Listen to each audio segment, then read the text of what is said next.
Aling Marites, naputol kayo. Budol. Naputol kayo sigurado. Aling Marites. Aling Marites. Oh! Yung parcel nyo po, ito na. Akin na!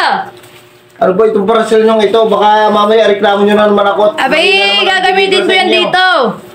Ha? Gagamitin ko yan. Extension yan. Oo nga, kaya nga din order nyo, gagamitin nyo eh. Oo, akin na. Bubuksan ko na ito kasi nung Abay, bakit mo bubuksan na yan? Akin parcel yan. Ay, bubuksan ko kasi nung nakaraan naman nyo ako. Kaya Hindi. ako nakadali sa opisina. So, Tira mo ito't binuksan na. Yan. So, ano ba itong order nyo? Extension nga yan. At gagamitin ko Extension. dito. So, titingnan natin baka nabudol kayo eh. Nabudol. Hindi, at yan ay okay naman yun. So, bubuksan ko na. Extension ko yan. Ba't mo binuksan? Bubuksan nyo rin naman to. Ay, dapat ako na. Bukas na maalam ka pa sa may-ari eh. Ako nag-order. Aling Marites, naputol kayo. Budol. Naputol kayo sigurado. Tapos rereklamo niya na ulit tayo ako. Oh. Pina-extend Bakit nyo. ganyan yan? Aba, hindi ko alam. Kaya nga Binuksan mo, ibibidyoan ko pa yan eh. Ano ba extension to?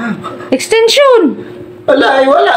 Oh, ganun lang kahaba. Oh. Mas mahaba pa nga yung akin. Mas mahaba pa. Paano ito magagamit? Paano ko mababalik yan? Ikaw nagbukas, di ko nabidyoan. Ay wala, nabudol kayo. Timo. Ay, kaya nga, ako'y nabudol na. Reklamo muna ako. Eh di babalik ko sa iyo. oh, butit nandito ako. Makukuha ko na ito. Grab. Extension yan eh. Bakit ganyan yan?